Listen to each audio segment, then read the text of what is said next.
Greetings, everybody. Welcome. Welcome to my channel. Welcome. Welcome. I want to thank you for your presence today. For whenever you are listening and watching this in the multidimensional now, I hope you're having a good day wherever you are, whatever you're doing. For me, in this moment, the moon is in Scorpio, and I love it. I mean, it's hard to face certain things that are unknown, i.e. death and impermanence. I mean, perhaps death is a concept that has been tampered with. Perhaps, you think? Some say that humans are created to live for hundreds of years, and that our minds were programmed to believe otherwise and to think otherwise and to create otherwise. Disease is relatively a new concept, within the past few hundred years. I mean, maybe that's a lie. I think that's probably a lie. I'm making up stories. But we, as master creators, get to create our own story. We get to design it.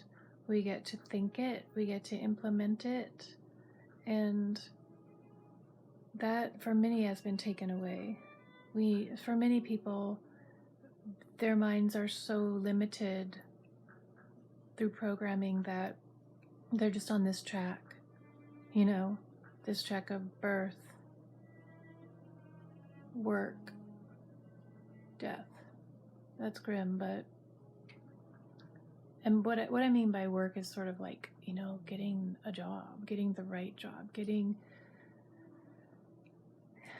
money, getting the house, the cars, the wives, the husbands, I don't know.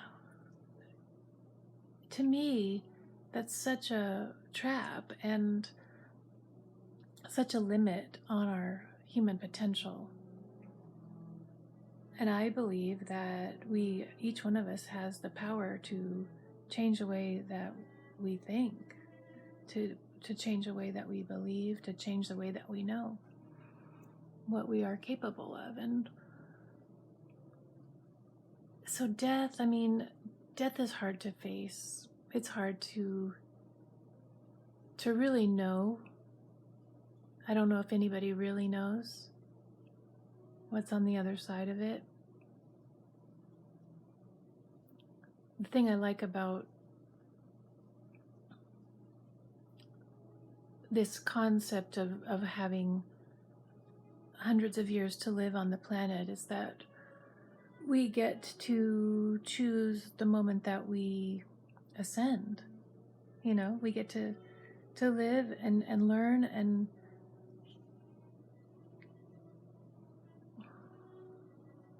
learn until we are done, and then we can ascend and merge back into pure source energy. I like that idea. And that, on some level, it really is each one of our decisions and choices when we leave the planet. And that, when I think about the people that I love leaving the planet, it kind of breaks me a little bit, especially recently, now that I'm living with my heart open and I'm really experiencing love for the first time in many, many years. Really, really just knowing that I love another being. And I suppose that's attachment on some level. And yet it just feels good. It just feels right to adore another person. And what I've discovered is that when I really love somebody, it's about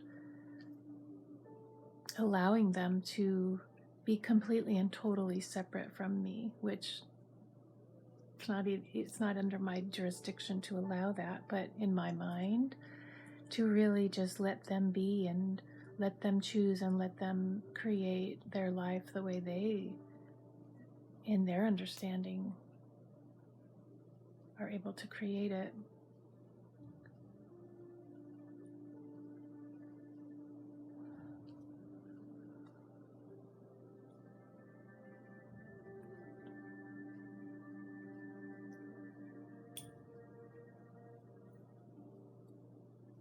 To love freely, with giving the other person 100% freedom and giving myself 100% freedom to dwell on this planet in whatever fashion they choose and I choose. So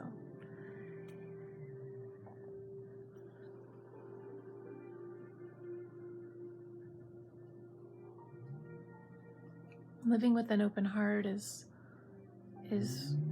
one of the most exquisite ways to be. And it's like sometimes you can just feel your heart opening so wide that it becomes the universe, That's one thing I've experienced in my journeying into the heart center, is that it's just vast and unlimited and infinite, the space. And you can just travel within that space, travel out and travel beyond the furthest galaxy. It's really quite something. And it's one of my favorite things that I've learned through meditation, is that the heart is everything, and that you can go inside the heart whenever you want and be vast. I guess that's the way to make peace with death, is to live from the heart. To just be in the vastness and in the silence and in the spaciousness of all that is, which is love and deep peace. This gives me a lot of joy and a lot of, I can chill. I can chill about death and impermanence. And that's the thing about sort of wrapping your mind around impermanence, that at the very bottom line of impermanence is infinite life, which is sort of, it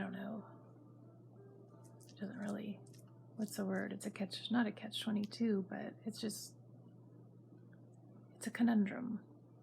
It's a riddle wrapped in a mystery.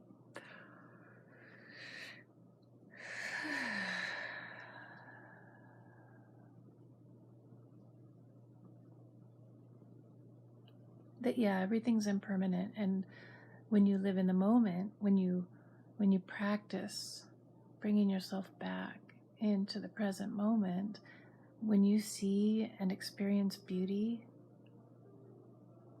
and perfection, when you look at your cat, or when you look at the fence, the shadow of the tree upon the fence in one beautiful blaze of sunlight,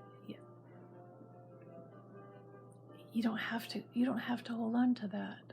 You get to just bask in its magnificence and glory in the moment, and then move on to the next moment, which is the moment.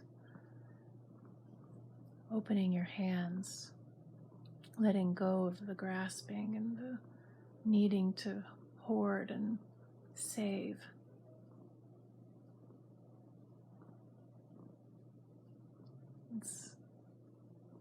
I've had quite a day, and I believe that I will continue to have this beautiful day of these gifts of understanding. And it makes me very happy to get to share it, finally.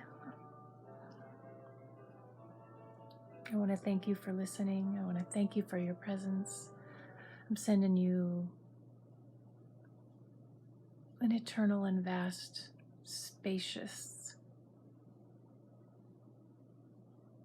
amount of love in the present moment.